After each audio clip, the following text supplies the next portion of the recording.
우리 말씀을 보겠습니다. 우리 말씀은 사도행전 2장 32절과 36절의 말씀을 보도록 하겠습니다.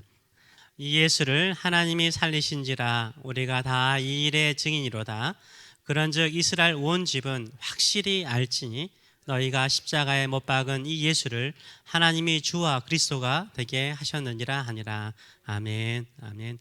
이 말씀을 가지고 죽음의 두려움을 이기라, 죽음의 두려움을 이기라 라는 제목으로 같이 은혜를 나누기를 원합니다. 죽음이 두렵습니까? 가끔은 죽음이 들어올 때도 있습니다. 우리 누구나 죽습니다. 순서만 모를 뿐이죠. 죽는 것은 우리 모두가 다 아는 사실이에요. 내가 죽는다는 건 모르는 사람 없어요. 다 알고 지냅니다. 순서를 우리가 모를 뿐입니다. 살아생전에 예수님께서 다시 오신다면 우리는 육신적인 죽음을 맛보지 않고 영생을 누리게 될 것입니다. 그러나 예수님께서 우리 생전에 오시지 않으신다면 우리는 육신적인 죽음을 맞이할 수 있습니다. 이 죽음에 대한 두려움을 이기는 비결은 무엇일까요? 죽음에 대한 두려움을 이기는 비결은 무엇일까요? 부활을 믿는 것입니다. 다시 살아나는 것을 믿어야 됩니다. 하나님 아버지께서 우리를 살리실 것을 믿으시는 저와 여러분 되시길 축원합니다.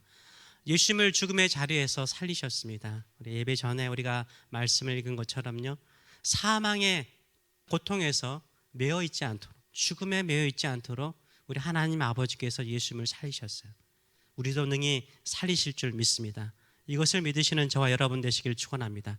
이것을 확실히 믿고 증언하는 사람들이 있었습니다. 그들은 누굽니까? 바로 제자들이었습니다.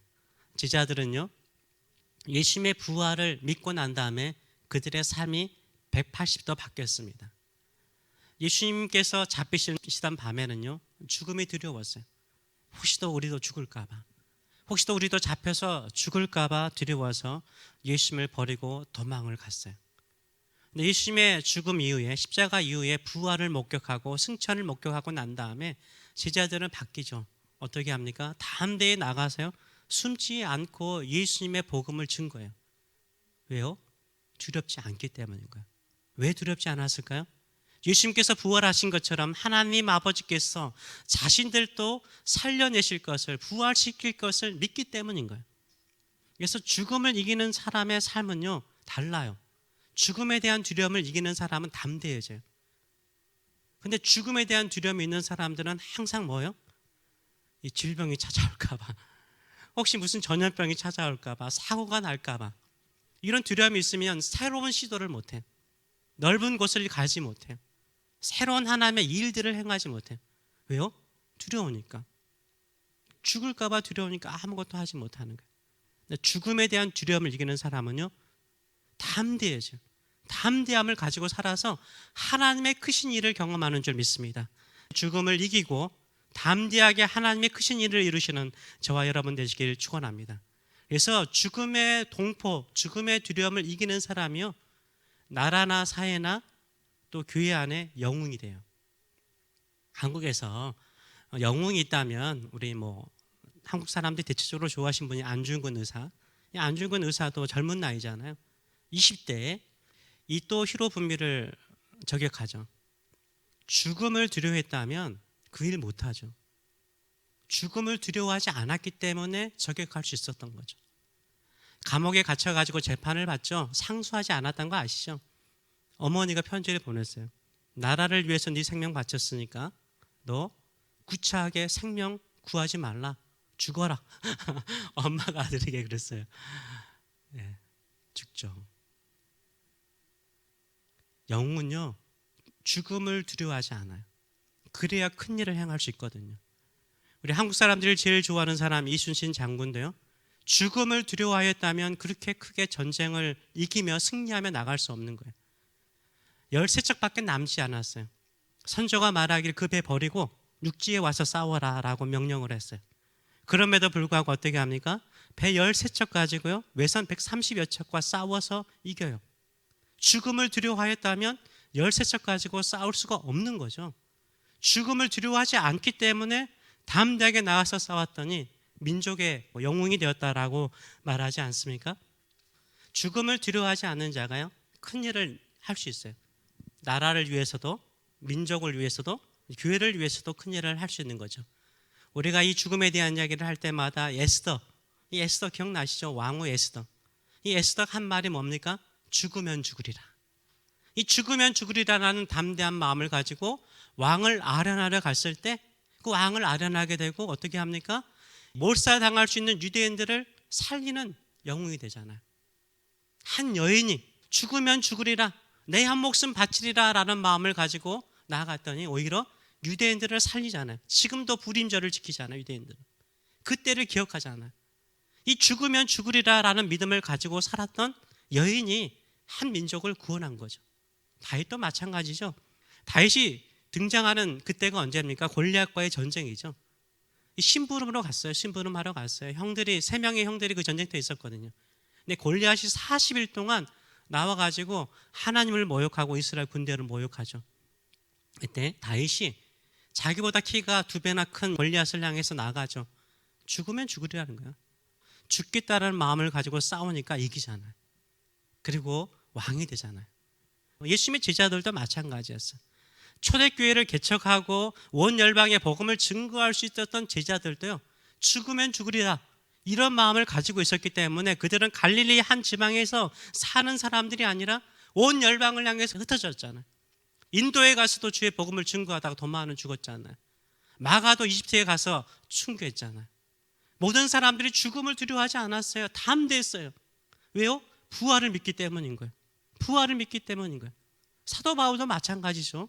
사도 바울도 아시아와 유럽의 복음을 증거하고 난 다음에 예루살렘으로 올라갑니다. 사람들이 말해요. 사도 바울, 당신이 예루살렘에 올라가면 당신 잡혀서 죽어요. 하나님께서 나에게 가르쳐 주셨어요 라고 이야기를 하죠. 그런데도 불구하고 사도 바울은 예루살렘에 올라가요. 예루살렘에 올라갔더니 금식을 하며 사도 바울을 죽이겠다고 작정을 한 40명의 암살단이 있었어요. 사도 바울이 그것을 두려워했다면 예루살렘에 올라가지 못했죠. 예루살렘에 올라가서 잡힙니다. 그리고 황제에게 상소를 하죠. 로마 황제에게. 그래서 로마로 가게 되고요, 스페인으로 가서 주의 복음을 증거하는 사람이 됩니다. 죽으면 죽으리라는 마음의 자세를 가지고 살면 오히려 더 큰 역사를 이루게 되는 줄 믿습니다. 그래서 죽음의 두려움을 이기는 자가요, 남은 인생 주를 위해서 멋있게 살아갈 수 있어요. 아직도 죽음이 두렵습니까? 부활을 믿으시는 저와 여러분 되시길 축원합니다. 부활을 믿고 살아가시는 저와 여러분 되시길 축원합니다. 우리 주님께서 나를 다시 살리실 것을 믿으시는 저와 여러분 되시길 축원합니다. 사도들이 언제 복음을 담대하게 전하는 사람이 되었습니까? 예수님의 십자가 죽음 그 이후가 아니에요. 십자가를 지고 난 다음에도 제자들은 숨어 있었어요. 도망갔어요. 예수님의 부활을 목격하고 승천을 목격하고 난 다음부터 그들은 숨지 않죠. 오히려 담대히 나와서 어떻게 합니까? 예수님의 부활을 증거해요. 오늘 본문이 이 베드로의 설교죠. 베드로가 성령의 충만하여서 이 예루살렘에서 설교를 한 내용의 첫 설교예요. 베드로의 첫 설교의 내용이 무엇입니까? 핵심이 무엇입니까? 그것은 부활이었어요. 이 예수를 하나님이 살리신지라. 너희들이 죽인 이 예수를 하나님이 살리신지라. 우리가 이 일에 다 뭐라고요? 증인이라는 거예요. 이 복음은 뭡니까? 예수님의 부활하신 것을 증언하는 거예요. 예수님께서 십자가에서 죽으시고 부활하신 것의 증인이다. 그리고 이 부활하신 예수님께서 하나님 우편에 앉으셨는데 예수님을 하나님 아버지께서 뭘로 세우셨냐면 그런즉 이스라엘 온 집은 확실히 알지니 너희가 십자가에 못 박은 이 예수를 하나님이 주와 그리스도가 되게 하셨느니라 라고 말하고 있어요. 우리 예수님을 우리의 주님과 그리스도로 삼으신 줄 믿습니다. 이때 우리의 삶의 새로운 변화가 일어나는 거예요. 자신도 혹시나 죽을까 봐 늘 두려워하면요, 저도 그렇더라고요. 뭔가 실패할까 봐, 안 될까 봐 두려워하면 그 두려움의 자리에 늘 머물러 있어요. 하나님께서 살리실 것을 믿으면요, 십자가의 자리도 갈 수 있고요, 내가 죽을 것 같은 그 자리에도 갈 수 있어요. 근데 반드시 하나님은요, 죽음의 자리에 간 사람을 살려내세요. 말씀에 순종한 사람을 살려내세요. 주께서 살려내세요. 내가 살려내는 게 아니에요. 하나님께서 그 놀라우신 일들을 이루어 주실 줄 믿습니다. 이것을 믿으시는 저와 여러분 되시길 축원합니다. 그래서 우리의 마음속에 가져야 되는 것은 뭡니까? 바로 부활을 내가 늘 믿고 있는가 물어봐야 돼요. 나는 정말 부활을 믿고 있는가? 내가 두려워하고 있을 때 나는 정말 부활을 믿고 있는가? 내가 걱정하고 염려하고 있을 때 나는 정말 부활을 믿고 있는가? 내 자녀들의 신앙이 떨어져 가고 멀어져 갈 때 나는 부활을 믿고 있는가? 하나님께서 저 자녀를, 내가 눈물로 기도하는 저 자녀를 살리실 것을 내가 믿고 있는가? 이렇게 물어봐야 되는 거예요. 교회도 바라볼 때마다 교회가 너무 위축되어지고 안 되는 것처럼 볼 때 어떻게 해야 돼요? 내가 부활을 믿는가? 교회를 살리실 하나님을 믿는가? 교회를 일으키실 하나님을 믿는가? 부흥시킬 것임을 믿는가? 이걸 물어봐야 되는 거예요. 부흥을 믿잖아요. 부활을 믿잖아요. 그러면 담대해지는 거예요. 두려워하지 않아요. 믿음의 길을 걸어가게 되는 줄 믿습니다. 초대교회는 어떻게 세워졌습니까? 부활 이후에 세워졌어요. 십자가 이후가 아니라 부활 이후예요. 부활을 목격하고 증인으로서 증언하니까 교회가 세워졌어요. 얼마나 많은 사람들이 모였습니까?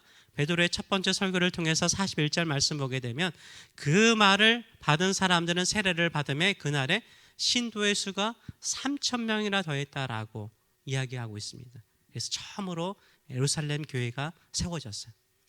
어떻게 세워졌어요? 부활을 증언할 때. 부활을 증언할 때 교회가 부흥하는 거예요. 예수님께서 다시 살리실 것을 증언할 때 교회가 새로워지는 줄 믿습니다. 집안 안에서 예수님께서 다시 부활의 능력으로 살릴 것이라고 기도하고 그 약속 붙들고 살아갈 때 집안이 새로워져요. 왜 그렇습니까? 부활은 변화를 주기 때문에. 부활에 대한 믿음은요, 변화를 줘요. 부활이라는 게 뭡니까? 죽은 자를 살려낸 거잖아요. 변화죠. 변하잖아요. 부활을 믿으면 죽었던 사람이 살아나는 기적이 일어나요. 죽었던 믿음이 살아나는 놀라운 역사가 일어나는 줄 믿습니다. 그래서 우리가 죽음 두려워하지 마세요. 다시 하나님께서 살리실 것을 믿고 살아가시는 저와 여러분 되시길 축원합니다. 최근에 사람들이 마스크 쓰고 다니잖아요. 갑자기 제가 그런 생각이 들더라고요. 하나님 왜 모든 사람들에게 다 마스크를 씌우셨어요? 이런 생각이 들었어요. 왜 교회 성도들까지 다 마스크를 씌우셨어요? 제 생각이에요. 갑자기 보니까 이게 코로나로 통해서 왜 마스크를 다 씌우셨을까? 마스크를 쓰니까 사람들이 말이 줄어들더라고요. 적어지더라고요. 이 세상에 얼마나 하나님을 향하여서 안 좋은 말을 많이 하면 입을 막으셨을까? 이런 생각을 했어요. 우리의 언어가요, 바뀌어야 돼요. 우리는 어떤 말을 써야 돼요? 부활의 언어를 쓰시는 저와 여러분 되시길 축원해요. 예수님께서 살아나셔서 지금 하나님 우편에 계시잖아요. 이 주님이 하나님 우편에 계신 우리 주님께서 우리의 주가 되고 우리의 그리스도가 되시잖아요. 주가 되시고 그리스도가 되신 우리 주님을 향하여서 바라볼 때 부활의 주님을 바라보는 거잖아요. 부활의 주님을 바라보는 거잖아요. 다시 살리실 것을 믿는 거잖아요. 그러면 우리의 언어와 우리의 믿음의 삶의 태도는 뭐요? 살리실 것을 믿고 나가시는 저와 여러분 되시길 축원합니다. 죽음 두려워하지 마세요. 제가 재작년에 한번 이분에 대해서 이야기를 한 적이 있는 것 같아요. 제가 어느 미국 이민교회에 분목사로 사역하고 있을 때 그 수요 예배 설교를 계속 했습니다. 그때 꾸준히 나오신 은퇴 장로님 한 분 계셨어요. 이분은 항상 깔끔한 옷차림을 하고 예배 시간 30분 전에 항상 나오셨어요. 지금도 그 장면이 제 눈에 선한데요. 항상 일찍 나오셨어요. 어느 날 신방을 하게 돼서 이분과 이야기를 하게 되었습니다. 본인 간증을 좀 듣게 되었습니다. 옷을 이렇게 깔끔하게 입고 항상 예배하는 자세가 존경스럽습니다라고 말하니까 자기는 그렇게 하지 않을 수가 없대요. 하나님께서 자신에게 베푸신 그 은혜가 너무나 크기 때문에 자기는 작정을 했대요. 한평생 예배하는 자로 살겠다고. 주신 생명 예배자로 부르셨다라는 마음을 갖는다고 그러더라고요. 그래서 하신 말씀이 뭐냐면 본인 집안이 5형제인가 6형제였대요. 근데 찌질이 60년대 70년대니까 찌질이 또 가난했더래요. 아무리 열심히 일해도 다 가난하더래요. 20대가 돼가지고 군대를 가게 되는 거예요. 군대를 갔습니다. 한 명이라도 입이 좀 줄어들어야 되잖아요. 그래서 군대에 갔다고 합니다. 군대에 갔는데 그때가 바로 베트남 전쟁이 일어난 시기였대요. 베트남 전쟁이 일어나고 난 다음에 파병을 하잖아요. 한국 군대가 파병을 하는데 본인도 파병이 되고 싶었대요. 왜냐하면 그 당시에 파병 군인들에게 주는 월급과 사망하면 사망 보상금이 적지 않았대요. 그래서 이분이요, 자기가 그 맹호 부대에 들어가려고, 거기 파병 부대에 들어가려고 그렇게 애를 썼대요. 근데 지원할 때마다 떨어졌대요. 왜 떨어졌을까요? 키가 작아서. 키가 작고 너무 왜소한 거예요. 자기가 가서 형제들을 살리고자 올라가서 전사하며 보상금이 자기 형제들을 살릴 거라고 생각을 한 거예요. 그러니까 뒷돈, 돈을 긁어 모아서 가난한 분이 돈을 긁어 모아가지고 뒷돈 줘가지고 죽으러 간 거예요. 그래서 뽑혔대요. 베트남에 갔대요. 근데 첫 임무가 뭔지 아세요? 첫 임무가 전쟁터에서 죽은 한국 군인들의 유골을요, 담겼잖아요. 그 유골을 포장해서 한국으로 보내는 일을 하는 거예요. 그때서야 자기가 나 죽으면 죽으리라 이런 마음을 가지고 떠왔는데 눈물을 흘리지 않을 수 없더래요. 죽음에 대한 두려움이 찾아오더래요. 사람들은 이렇게 죽는구나, 한 줌의 죄로 죽는구나. 그러고 난 다음에 이분이 이제 전투 현장에 배치를 받았습니다. 배치를 받으면서도 나는 그래도 죽어야 된다 죽어야 된다 이런 생각을 가졌대요. 처소에도 있기는 하지만 나중에 이제 정찰을 가야 되잖아요. 정찰을 가면 본인이 제일 앞장섰대요. 키가 작고 왜소한 데다가 자기가 먼저 죽고 싶어서, 그래서 제일 앞장섰대요. 근데 베트공이 공격할 때는 정찰에서 앞장서서 앞으로 가면 자기를 먼저 쏘지 않는데요. 이 정찰 부대 중앙에 누가 있어요? 소대장이라든가 분대장, 중요한 사람이 있고 거기에 있고 무전병이 거기 있는 거예요. 그래서 항상 자기가 지나고 난 다음에 조준 사격을 받는 곳은 다 중앙에 있는 소대장, 중대장 아니면 분대장 아니면 통신병들이 죽더래요. 그래서 자기 죽으러 갔는데 3년 만에 살아서 오라대요. 그런 말씀을 하시더라고요. 그래서 자기 신앙생활 하면서 그런 마음 갖고 살기로 했대요. 야, 내가 살려고 하면 죽는구나. 안전한 곳에 내가 있으려고 하면, 신앙생활도 내가 안전한 곳에 있으려고 하면 신앙 죽는구나. 내가 죽으면 죽으리라. 내가 저 부대에 가서 죽으면 죽으리라 했더니 살아났는데, 내가 죽으면 죽으리라 하나님께 예배하고 죽으면 죽으리라 하나님을 섬기고 죽으면 죽으리라 하나님께 충성하리라, 이런 마음의 자세를 가지고 살기로 결단했대. 그런 마음을 가지고 이민을 오신 거죠. 이민을 와서 부인께서 이제 집사님이셨는데 그 집사님께서 이제 몸이 안 좋으셨어요. 투잡을 뛰어대는 거예요. 일을 두 가지, 새벽부터 밤늦게까지 일하시는 거예요. 근데 이 장로님이 새벽부터 밤늦게까지 일하시지만 시간 스케줄을 조정해서 수요일만은 오전 근무를 했대요. 새벽에 나가서 12시에 들어와서 오전 근무 끝내고 그 다음에는 한숨 주무시고 그 다음에 샤워하고 저녁 식사하시고 일찍 예배로 오신 거죠. 내 몸은 나의 것이 아니라 주의 것이고 주의 생명으로 살렸기 때문인 거죠. 그분의 삶은 그렇게 잘 사는 편이 아니에요, 인간적으로. 근데 자녀를 보니까 달라지더라고요. 딸이 2명이에요. 엄마 아빠가 그렇게 열심히 하나님 앞에 충성하잖아요. 큰 딸은 사모가 되었어요. 제가 같이 사역을 했거든요. 그 남편 대신 전도사님이 같은 교회에 계셨기 때문에.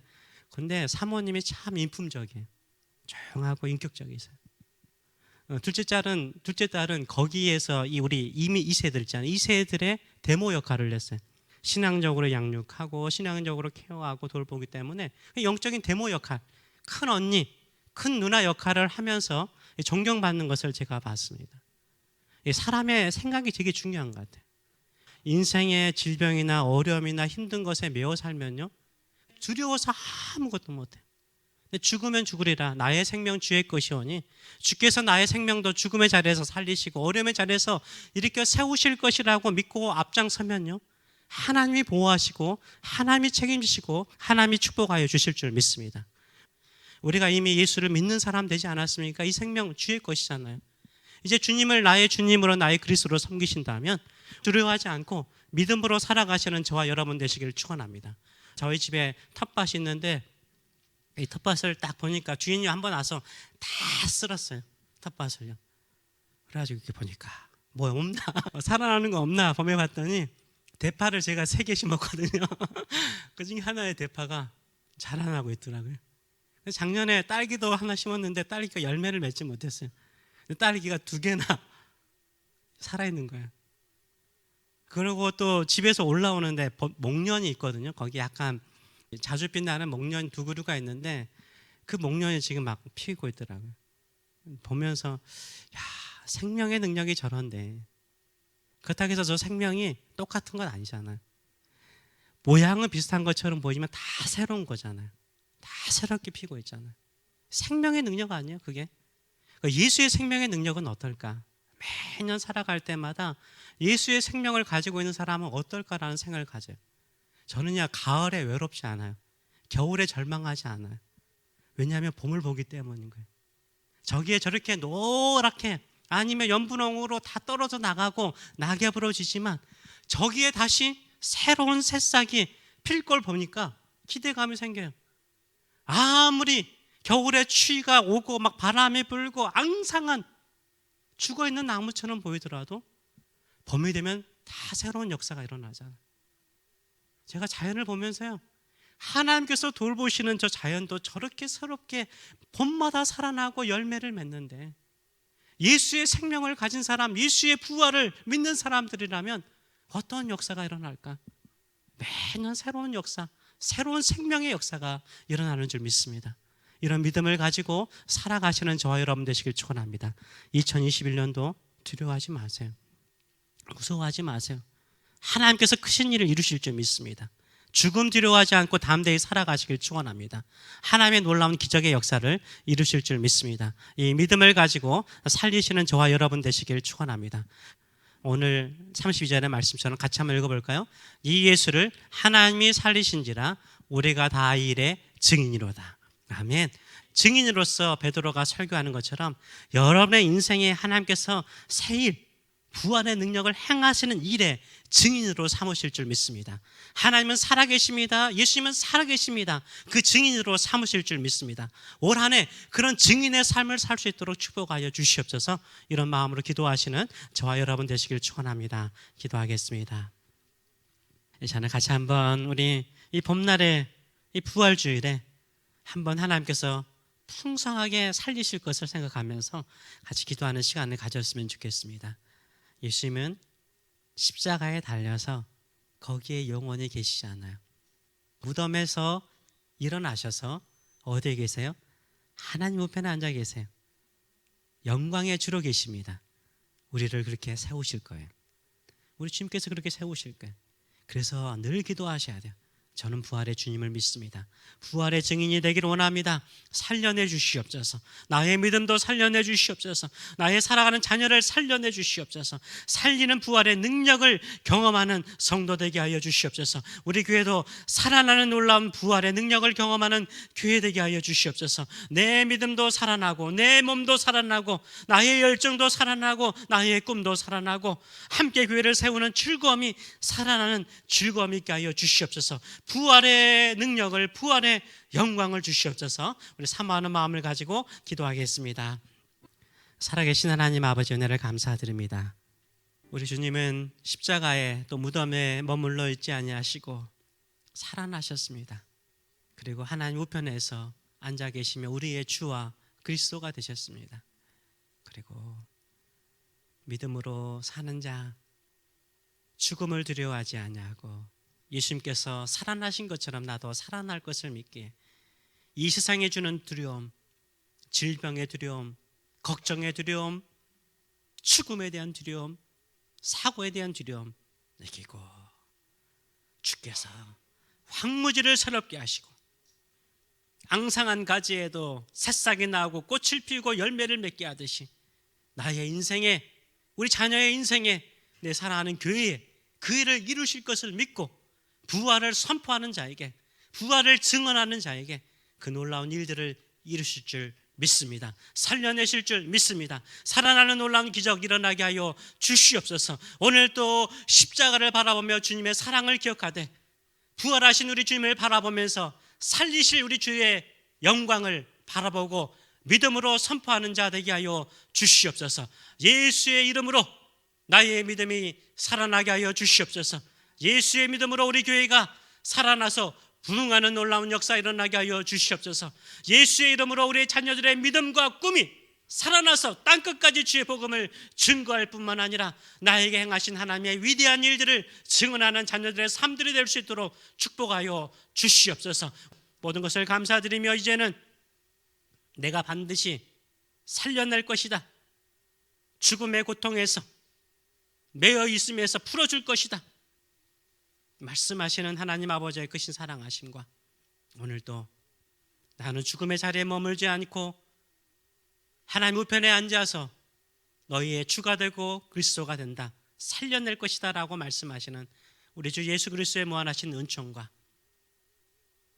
자연을 봐라.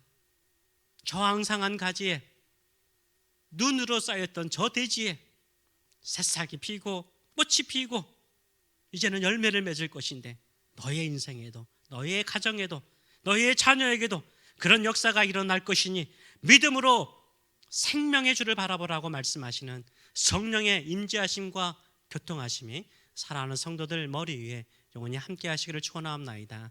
아멘.